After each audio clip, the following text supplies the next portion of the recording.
This is Wilfredo Development. This is my 390th weekly update. As you can tell, I was a little too lazy to bring the camera and the laptop and everything with me. On this particular trip, I was bringing stones and a whole bunch of stuff because I am sponsoring the comp tomorrow and everything. But as per usual, I did make weight. Woke up at 3 a.m. this morning to take one more water bath and make sure I was down the pound or so I had to lose. And according to the scale at the gym at weigh-ins, I was 180.7 or 180.9 or something like that,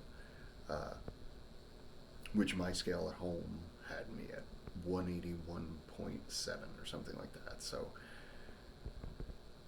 either way, I actually messaged the promoter at 3 in the morning just saying, hey, how strict are we being on this? Because in kilos, the weight class ends up making it convert over to 181.88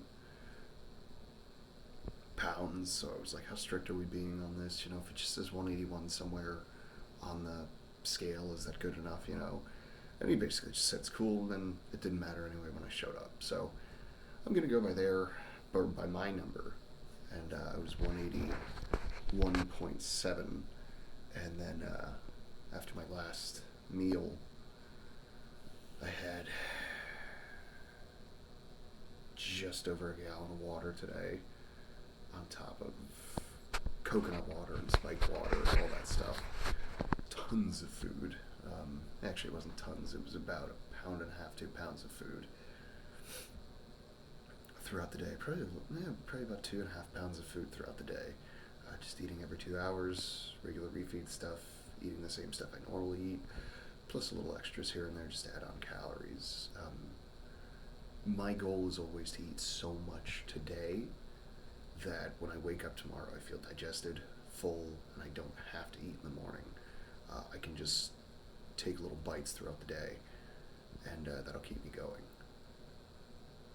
So the way I feel right now, I feel like that's going to happen. My weight just a few seconds ago was 194.4, so I put on about 12, almost 13 pounds during my refeed. I feel pretty hydrated. I think tomorrow the first thing I'll do is drink a few spiked waters. I might just spike all my water, and when I say spiked water, I just mean add electrolytes to it. Little mini pro tip for everybody, not pro tip, right? A lot of guys like to get Pedialyte and things like that after they weigh in to rehydrate. Unpopular opinion, Pedialyte tastes like shit, first of all, and second of all, it's too expensive. They charge you way too much for what you're actually getting. If you just buy an electrolyte supplement, a liquid version off any website, Amazon, wherever, that's where I get mine. It's stuff called Flyby. It doesn't taste too bad. It just kind of tastes sort of like slippery water once you add it, but you just add 12 drops to 8 ounces and just scale it up from there, and it gives you way more electrolytes than Pedialyte does. I would have to sit down and figure out exactly how cheap it is comparatively, but the one bottle I have will last me, and that's every morning I do that, is spike the water I have first thing in the morning, and one bottle will last me 3 months, and the bottle's like $10 or something like that, so it's almost incalculable how much cheaper it is, and it tastes better than Pedialyte in my opinion. Plus it doesn't go bad, plus there's so much less waste. Everything about it's better. So just do that. Find an electrolyte supplement you like online that you can just add to your water. I don't like those pill form ones, the ones that are basically pills, like Alka-Seltzer almost style, where you just throw them in, they dissolve. I think the liquid ones are better. I feel like they dissolve better in the water. Taste-wise, I think they're about the same. Most of those other ones too. The other thing is too, these have no calories, the ones I'm talking about, the Flyby. Which I guess pros and cons, right? You might want calories, but if you do, just buy glucose and throw that in it. You know what I mean? Or just sugar. Just buy sugar and just put sugar in it. It's super cheap. Just save your money. There's no reason to spend more money than you have to, especially if you're competing in strongman, because we're already in a sport where you're likely not making any money at all anyway. So it's like, You gotta pay to compete. You gotta pay to train. Pay to buy all your food. Why are you spending even more money that you don't have to spend on something like an electrolyte supplement, which you could be spending pennies to make? Water is, in the United States anyway, arguably free. Yes, you pay a water bill, but usually you're staying at a hotel, so the water's free. You know, just do that. It just make it more trustable. It's way cheaper, tastes better in my opinion. Everything about it's better. So anyway, goals met, made weight, pretty easy cut this time. I was talking to a friend of mine. I said, "Yeah, it's 15 pounds in about a week," and they were like, "Oh." And I was like, "Well, after you do 20 pounds in 4 days, nothing really scares you." I've never felt closer to death than one of those water baths I was doing for that 20-pound cut. That was a tough one. This one, not so bad. Really wasn't. I mean, even that last bath I took at 3 in the morning, I was sitting there. I was like, "Oh, this is only a half a pound," and I knew I had to lose at least a pound. So I'm like, "Oh, great! I got to do another one of these this early in the morning, yada yada." And then, jumped on the scale, 181.7. I was like, "Screw it, I'm done. I'm not doing it anymore."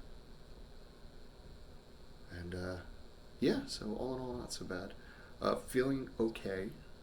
I also found out they lowered the weight for the yoke for whatever reason. The only thing I can think of is that the 181 men are doing the same weight as the 220 and up novice men, and maybe they were concerned some of the novice men couldn't handle the 600 yoke. I don't know. In my opinion, the log is the harder implement, especially after doing the yoke, because you're going from yoke into log. So, in my opinion, I would have kept the yoke 600 and then dropped the log 5-10 pounds. But it doesn't change a whole lot for me. Just means I should be able to move the yoke a little bit faster. Because 550 yoke for 181 or 175 man is not. That's nothing, really. So that should allow me to go a little bit faster on that, which is probably good because the log is going to be tough for me, especially since my left shoulder's been a little achy. I'll just put it that way lately. So we'll see. I feel pretty good about most of the events. Shouldn't zero anything. Only one I'm actually really quote-unquote nervous about because I just don't know how it's going to go is the sled drag. 500 pounds on asphalt, and every sled is a little bit different. Every handle situation is a little different. There's no telling how it's going to be. So play it by ear. Hopefully we'll be able to get some good footage of it, and everybody can see how it went. So yeah, it's kind of late. I'm ready to go to bed. Actually, I've been kind of napping all day, just on accident, just because my insulin's been spiked so high. I'm tired every single time I ate. I'm just like, oh my god. Yeah, that's about it. Don't waste your money on supplements you don't need to buy. And pre-mixed electrolyte supplements, that's definitely one of them. If you want to go really cheap, just buy like salt and zinc, and because they sell powdered zinc, you can just throw those in. Magnesium, mix all that stuff in. Those are your 3 basic ones you really need. It's sodium, magnesium, and I guess potassium, right? You can get potassium too, super cheap. Mix those in water. Maybe add some citrulline to it to make it taste a little bit better. There you go. You're done. Super cheap. So don't waste your money on supplements you don't need, like branched chain amino acids. And if you do, then what's your excuse?